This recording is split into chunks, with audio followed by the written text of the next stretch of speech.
네, 우리 할렐루야 샬롬하고 교회 나눠주셨습니다. 인사하십니다. 할렐루야 샬롬 샬롬 샬롬 샬롬 샬롬 샬롬. 하나님 사랑합니다. 여러분 주 안에서 사랑합니다. 오늘 사순절 14째 날 5,000명을 먹이시는 그런 역사를 일으킵니다. 헤롯의 생일이 되어 헤로디아의 딸이 연석 가운데서 춤을 춰 헤롯을 기쁘게 하니 내가 무엇을 줄 거라고 얘기하니까 그 딸이 얘기하죠. 살로메가 요한의 머리를, 사도 요한의 머리를, 세례 요한의 머리를 주시오. 그 어머니의 뒤에서의 그 음모죠. 헤로디아의 딸이 연석 가운데서 춤을 추며 헤롯이 맹세로 그에게 무엇이든 달라는 대로 주겠다. 제 어머니 시킨 대로 이르되 세례 요한의 머리를. 왕이 근심하죠. 이렇게 했다가 백성들의 원성이 있을 수 있겠는데 라고 걱정을 하지만 약속을 한 거니까 어쩔 수 없다. 그리고 요한의 목을 베어서 줍니다. 그 바람에 어머니에게 가져가죠. 요한의 제자들이 시체를 달라 해가지고 장사를 하고 그리고 나서 예수께 아뢰입니다. 얼마나 마음이 아프셨을까요? 예수께서 배를 타고 떠나사 빈들에 가시니 무리가 듣고 여러 고을로부터 따라간지라. 빈들에 가셔서 마음 아프셔서 마음을 위로하고 있는데 겨를도 없이 또 많은 무리들이 따라옵니다. 이렇게 침례 요한이 죽은 것은 옳은 얘기를 하는 것 때문에 돌아가죠.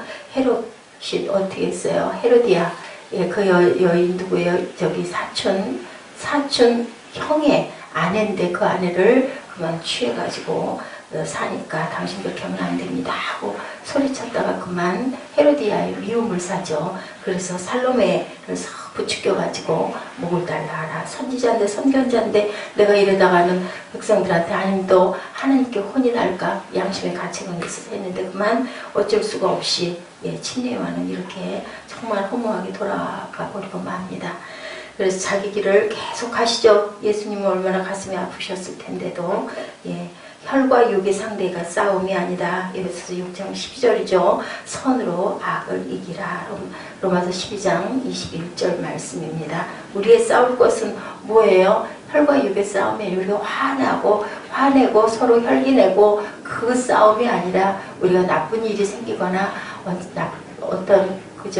그 교회가 흔들흔들할 일 또는 가정에 무서운 일들 생길 때 사람과의 분쟁이 생길 때는 혈과 육의 싸움이 아니라 공중 권세 잡은 악한 무리들이 우리를 깨뜨리려고 부시려고 하여튼 뭐든지 깨지는 소리가 나는 거는 전부 다 악한 영들의 싸움이다라고 우리가 생각하고 그 뒤에 있는 하나님의 뜻과 저 사단이 뭘 원하나 이거를 생각할 줄 알아야 된다라는 거죠. 그래서 선으로 악을 이기라.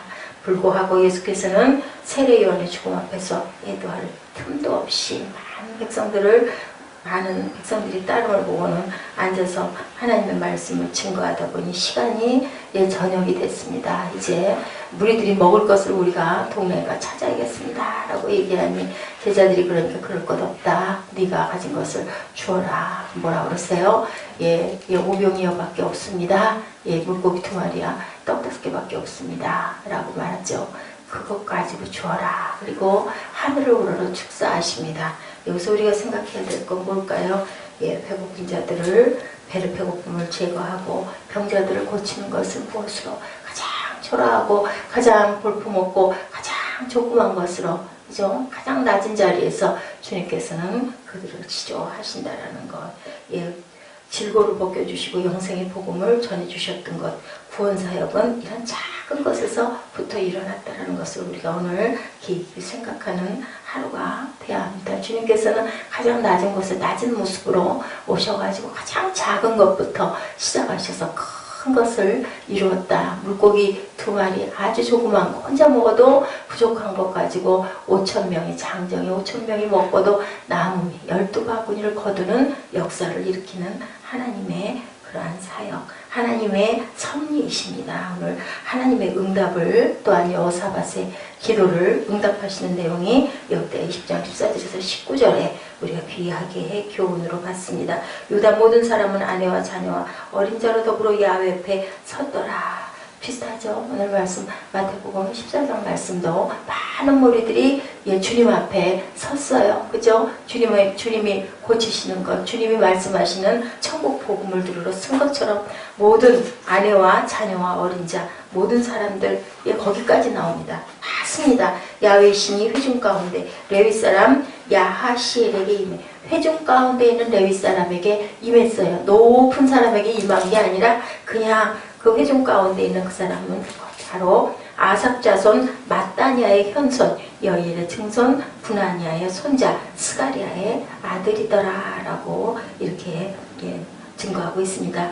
야하시엘이 가로되 온 유다와 예루살렘 거민과 여호사와도 아니여 들을지어다. 야훼께서 너에게 말씀하시기를 이 큰 무리로 인하여 두려워하거나 놀라지 말라고 얘기하시죠. 이 전쟁이 너에게 속한 게 아니야. 내가 할 거야. 걱정하지 마. 내가 너희와 함께 할 거야. 이렇게 여호사밧의 기도에 즉각적으로 응답하시는 하나님의 음성이 들리죠. 이 전쟁이 너에게 속한 것이 아니라 하나님께 속했다. 골짜기 여루엘 들 앞에 만날 것인데 이 전쟁에서 너에게 싸울 것이 없다. 항호를 이루고 서서 너희와 함께 온 야훼가 구원하는 것을 봐라. 유다와 예루살렘에 너희는 두려워하고 놀라지 말고 내일 저희를 마주 나가라. 어떻게 해야 될 것까지 말씀하죠. 야훼가 너희와 함께 하리라 하셨느니라 하매 여호사밧이 즉각적으로 몸을 굽혀서 땅에 머리를 이마를 조아리고 엎드리니 모든 백성들이 함께 하더라. 하나님께 경배와 찬양을 돌리는 모습입니다. 그럴 수밖에 없죠. 대신 싸워주시고 하나님 함께 하신다면 우리는 이제 죽을 일은 없잖아요. 얼마나 감사하겠습니까? 이런 마음으로 우리가 예배를 해야 된다라고 말씀하십니다. 우리의 기도를 다 듣고 작은 신음까지도 듣고 계신다. 그리고 그앗 자손과 고라 자손에게 속한 레위 사람들은 서서 심히 큰 소리로 이스라엘 하나님 야훼를 찬송하니라. 제사장들이 찬송하죠. 이에 백성들이 일찍 일어나 드고와 들로 나가니라. 나갈 때 여호사밧이 서서 가로되 유다와 예루살렘 거민들아 내 말을 들을지라. 너희는 너희 하나님 야훼를 신뢰하라. 그리하면 견고히 서리라. 선지자를 신뢰하라. 그리하면 형통하리라. 이렇게 제사장들을 이렇게 앞에 세우고 그리고 수망하는 모습을 여호사밧이 보이죠. 어땠겠습니까? 예루살렘 모든 백성들이 얼마나 높이 봤겠어요. 그렇게 존귀히 여기는 그런 내용들이 하나님께서 여호사밧의 기도를 은혜롭게 응답해 주시죠. 하나님께 구하는 것 결코 헛된 것이 없다. 무엇을 구할 때? 그 나라와 의를 구할 때 그것을 하나님께서는 가장 기뻐하시고 가장 빨리 들어주신다. 그가 아직 말하고 있는 중에 하나님은 들어주셨다. 그리하여 회중은 각자 들어가기 전에 자기들이 승리하게 되리라는 확신을 얻죠. 하나님께 구하는 것은 결코 헛되지 않다. 확신을 가지고 갑니다. 예언과 용은 높은 자리가 아니라 바로 어디에? 회중 가운데 있었던 레위인에게 임했다. 14절부터 우리가 예배 가운데 하나님이 함께 하신다라는 것, 그냥 보통 일반인에게 임하신다라는 것을 우리가 생각합니다. 마태복음 말씀에도 어때요? 그 작은 것을 가지고 그 많은 사람을 먹이는 그 가운데, 그 무리 가운데 임하셨던 하나님의 영을 저희들이 보죠. 성령은 바람처럼 임의로 분다. 아삽의 아들로 노래하는 자들 중에 하나였었어요. 그죠? 그 직분을 영예롭게 해주셨던 그런 분입니다. 마따니아의 현손 스가리아의 아들이었더라. 야하시엘입니다. 야하시엘에게 임했다라고 나오고 있죠. 성령은 바람처럼 임의로 분다. 여기에 예언된 일, 바로 그 다음날 실행될 일이었으므로 그의 예언은 확증될 것이며 별다른 표적이 필요가 없다. 정확하게 일어나죠. 15절에 비록 그들이 당한 사태는 위험스러웠지만 그는 하나님을 신뢰하고 있으라고 격려하고 있습니다. 두려워 말라. 너희를 하나님께 돌아가기 하기 위한 많은 두려움을 이미 겪었느니라. 야하시엘이 말입니다. 이제 다시 그를 떠나게 될 두려움을 이제는 품지 말라. 이 전쟁은 너에게 속한 게 아니야. 너희 걱정할 거 없어. 하나님이 대신 싸워주실 거니까 아무것도 염려하고 두려워할 필요가 없다. 예언자는 그들에게 적의 동향도 알려주고 어떻게 나아가야 된다는 것도 알려주죠. 그를 만날 수 있도록 상세하게 방향을 지시합니다. 그리고 또한 16, 17절에 내일 너희는 그들을 대항하여 마주 나가라. 금식한 다음 날 마주 나가라. 구원을 선포한 자와 구원을 받을 자들을 명령하여 시간과 장소에 알맞는 필요는 지시를 내주는 것은 마땅한 거죠. 필요한 것들, 모든 것들을 지시합니다. 그는 대적을 완전히 격파시키는 일에 있어서 그들은 유쾌한 구경꾼이 될 뿐 영광스러운 하나님의 도구들이 되지는 않을 것임을 확신시켜 줍니다. 너희는 조금도 공격을 가할 필요가 없게 될 것이다. 그 일은 다 이루어져 너희 손에 돌아올 것이다. 가만히 서서 보기만 하면 된다. 17절입니다. 모세가 홍해에서 이스라엘에게 말한 것과 같이 출애굽기 14장 13절에 야훼가 너희와 함께하리라. 그는 스스로 그의 일을 하실 수 있으며 또 그렇게 하시리라. 전쟁이 그에게 속한 것이라며 승리 역시 그의 것이 되리라. 그리스도의 군사는 자기 영적 적을 향해 앞으로 나아가기만 하면 된다. 요단에 발을 담그면 되죠. 예, 지시대로 홍해를 두려워하지 말고 가면 되죠. 밤바다에서 베드로가 두려워한 것 뭐예요? 환경을 보고 두려워한 것이죠. 우리는 뭐만 바라봐요? 하나님만 바라보면 모든 것은 하나님께서 대신 싸워주신다는 것을 여기서도 말씀합니다. 평화의 하나님께서 그들을 그의 발 아래에 짓밟으실 것이며 그를 승리자로 높이 세워줄 것이다. 여호사밧과 그의 백성들은 믿음과 경건하고 감사한 마음으로 이것을 확신합니다. 여호사밧이 제일 먼저, 그 다음에 모든 백성들은 몸을 굽히고 야훼 앞에 경배했더라. 어떻게 경배했더라? 엎드려서 경배했더라. 주의 말씀대로 우리에게 행하소서. 이 표징을 경외하는 마음으로 받아들이면서 믿음으로 말합니다. 그들은 목소리를 높여 하나님을 찬송하죠. 19절에 적극적인 믿음을 지닌 자는 하나님의 증서가 현금과 마찬가지로 확실하다는 것을 알아야 된다. 아직 이루어지지 않았다 할지라도 그 약속을 믿고 미리 감사하죠. 이루어질 것을 믿습니다가 아니라 어떻게 해요? 이루어 주셨습니다 하고 감사하는 그런 저와 여러분 되셔야 할 줄로 믿습니다. 하나님의 그 거룩하심으로 말씀하시되 내가 뛰놀리라. 시편 60편 6절에 하나님의 나라는 크고 거대한 것이 아니다. 제자들은 천국 비유를 들으며 기대했겠죠. 하나님의 나라는 웅장하지 않을까, 거대하지 않을까 라고 생각을 했어요. 거대한 로마 제국이 순식간에 무너지는 역사의 전환을 기대하면서 예수님의 말씀을 들었을 건데 땅이 흔들릴 만큼의 엄청난 변화와 굉음이 그러한 충격에 꿈을 꾸면서 예수님의 하나님의 나라의 비유를 들었을 것인데 놀랍게도 예수님은 가장 작은 것, 그죠? 가장 보이지 않을 만큼의 숨겨진 곳에서부터 하나님의 나라가 이루어짐을 이렇게 말씀하고 계십니다. 이는 모든 씨보다 작은 것이로되 자람 위에는 풀보다 큰 나무가 되매 공중에 새들이 와서 그 가지에 깃들이니라. 마태복음 13장 32절에 말씀하고 계시죠. 뭐예요? 겨자씨.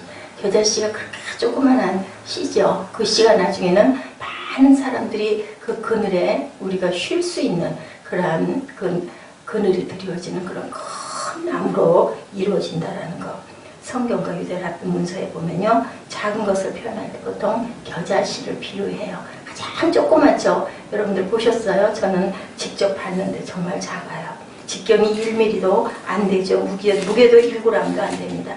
그런데 이 씨앗이 땅에 뿌려져 싹을 내면 정원식물 가운데 가장 크게 1m, 2m, 3m 쑥쑥쑥 금방 자란다고 하죠. 그래서 그 가지에 새들이 와서 쉬기도 하고 사람이 뜨거운 태양볕에 피하기 위해 찾는 그늘이 되기도 한다. 예수님은 하나님의 나라는 보이는 것이 아니라 보이지 않는 곳에서부터, 큰 것이 아니라 작은 것에서부터 시작하고 있다는 사실을 우리에게 이렇게 말씀해 주시죠. 겨자씨의 비유가 그렇습니다. 우리는 큰 것을 좋아하지만 하나님의 나라는 아주 미미하고 작은 것, 눈에 우리가 잘 보지 못하는 그런 조그마한 곳에서 시작하여서 큰 그늘을, 큰 무리를 이룬다라는 거. 예수님의 사역에 가는 곳마다 그렇게 이루어지는 것을 우리가 봅니다. 우리가 작은 것이 주어지면 의기소침하고 자신감이 없어지고, 큰 것을 주면 상도 그렇게 주면 너무 기뻐하고 좋아하지만 사실은 충성되고 작은 자들, 그 작은 일에 충성한 자들을 크게 쓰신다는 것을 우리가 다시 한번 보죠. 우리는 너무 작습니다. 저들은 장군처럼 거대한 백성들입니다. 누가 그랬어요? 안악자손들 보고 12 정탐꾼들이 그랬어요. 그죠? 예수님도 작은 자로 그지만 그 안에 약속이 있었고 말씀이 있었고 생명이 있었기 때문에 생명은 자란다라고 말씀하고 계십니다. 이런 것처럼 우리는 항상 나도 작은 일부터 시작한다고 말씀하신 그것처럼 작은 자들, 연약한 자들, 고통받는 자들을 위해서 우리가 아버지 감사합니다. 깊게 기도하고 하나님께 무릎 꿇고 그들을 위해서 우리가 간구할 때 예수님의 생명이 변화되고 생명이 피어난다라는 것. 생명처럼 귀한 것은 없죠. 생명만 있으면 우리는 살 수가 있습니다. 어떤 상황에서도 그 마음을 잊지 마시고 누군가 예수님을 보며 저가 무슨 하나님 나라를 이루는 사람이냐, 미쳤다, 돌았다, 선한 것이 나사렛에서 일어날 수 있겠느냐, 나다나엘이 그랬지만 전혀 책망하지 않으시죠. 그리고 그 안에 있는 귀한 것을 보시고 칭찬하십니다.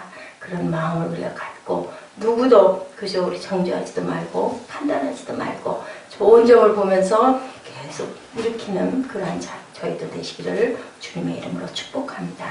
하나님은 우리에게 예수님의 생명을 부어주셨죠. 그 생명을 우리가 전하고 증거하고 그리고 달려가는 나는 절대로 주님 앞에 떨어져 나가지 않겠다라는 마음을 갖는 저와 여러분 되시기를 주님 이름으로 축복합니다.